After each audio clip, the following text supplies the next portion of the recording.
All right, welcome to our explainer. Today we are diving deep into the world of juicing. You know, that colorful, vibrant world. Our goal here is to separate the real science from, well, all the sugar. So let's just get right to it with a really important question. That juice you're drinking every day, the one you think is so healthy, is it actually doing you any good? Or could it maybe be a bit of a sugar trap in disguise? You know, a lot of us think, hey, juice is a super easy way to get my fruits and veggies in, right? But the reality is a little more complicated. See, the big issue with juicing is that it removes all the fiber, and fiber is what puts the brakes on sugar absorption. So when you take that out, you're basically giving your body a main line of concentrated fruit sugar all at once. And this number right here, this really brings the point home. A normal glass of orange juice can have a glycemic index somewhere between 66 and 76. Now, what does that actually mean? It means it can spike your blood sugar almost as fast as eating pure sugar. And that's exactly what we're trying to avoid. Okay, so this is where it gets really practical. You've got to be smart about what you put in your juicer. On the left, in the drink this column, you've got all the good stuff. Low sugar, super hydrating veggies. These should be your go-to, your base. But that column on the right, whoa, those are the sugar bombs. We're talking orange, pineapple, mango. They get super concentrated when you juice them. So think of them as a little splash of flavor, not the main ingredient. All right, so how do we actually take control of this and make juicing work for us, not against us? Look, this isn't about banning juice forever. It's just about being way smarter. And honestly, it all boils down to 3 really simple rules. Rule number 1, flip that ratio on its head. Your juice should be about 80% vegetables and only 20% fruit. Make veggies the absolute star. Number 2, portion control is key. I'm not talking about a giant tumbler here. We're looking at a small serving, like 100 to 150 milliliters, which is basically half a cup. And third, and this is a big one, when you drink it matters. Always have it with a meal. That protein and fat from your food will help slow down that sugar rush. And I really can't say this enough. Please, never drink juice on an empty stomach, especially not first thing in the morning. Think about it. With nothing else in your system to act as a buffer, that sugar just hits your bloodstream like a tidal wave. It's the fastest way to get a massive, and I mean massive, glucose spike.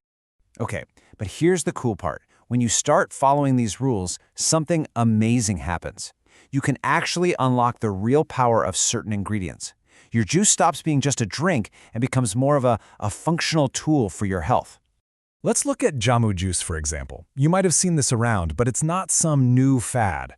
This is a traditional herbal drink from Indonesia, basically medicine. And it's a perfect example of what we're talking about. A drink made not to be sweet, but for its powerful anti-inflammatory benefits. And the science behind it is just fascinating. It's all about synergy. You've got curcumin from the turmeric and gingerol from the ginger. Both are absolute powerhouses for fighting inflammation.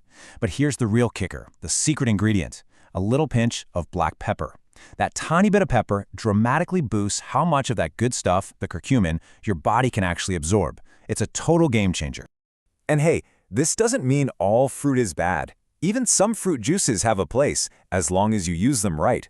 Take pomegranate juice. If you stick to that small, half-cup serving, it's absolutely loaded with antioxidants. And research actually shows that it can help with things like lowering blood pressure and improving cholesterol. So it's all about moderation.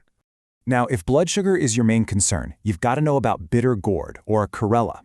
Okay, full disclosure, the taste is, well, it's something you have to get used to. But it contains these incredible plant compounds that actually act a bit like insulin in the body, which could help manage glucose levels naturally. Pretty amazing, right? And listen, this isn't just us talking. The science really backs this up. There's research, like this from the International Journal of Molecular Sciences, that shows that drinking mixtures of juices can be really good for your cardiovascular health. Why? Because you're getting a whole cocktail of different polyphenols, vitamins, and minerals. So yeah, variety is definitely key. Okay, so enough theory. Let's get practical. How do you actually do this? I'm going to give you 2 really simple but super effective recipes that you can think of as your new health optimizing toolkit. First up, we've got the classic, the foundation, a great green juice.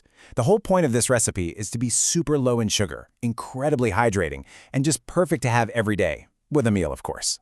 And it's so simple, you just need these 5 ingredients. You've got cucumber for hydration, spinach for all those great minerals, celery for electrolytes, a little lemon for a vitamin C punch, and of course, some ginger for that anti-inflammatory zing. That's it. So the big takeaway here for this green juice or any veggie juice you make is pretty simple. When you base it on things like cucumber, spinach, and celery, you're getting hydration and minerals without that crazy blood sugar spike you get from fruit-heavy juices. It's a completely different ballgame. All right, next up, let's whip up that awesome jamu juice we were talking about before. This one is all about tackling inflammation head-on. So the heart and soul of this recipe are the fresh turmeric and ginger. You can use water or coconut water for some extra electrolytes, a bit of lemon to brighten it up, and I'm going to say it again, do not forget that tiny pinch of black pepper. It's absolutely non-negotiable if you want to get the full benefit of the turmeric. Now, this one's a little different from your typical raw juice because it involves a bit of heat. First, you'll blend up the turmeric and ginger with water and pepper. Then, you're going to let that mixture simmer gently for about 20 minutes. That's what really pulls out all the good stuff.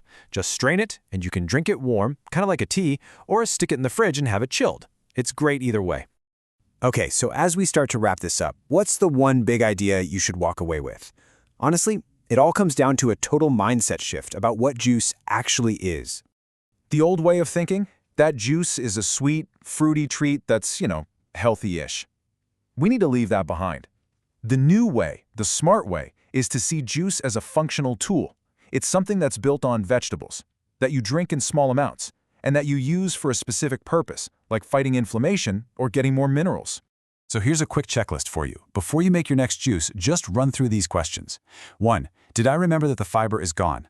2. Is this mostly vegetables? Am I sticking to that 80-20 rule?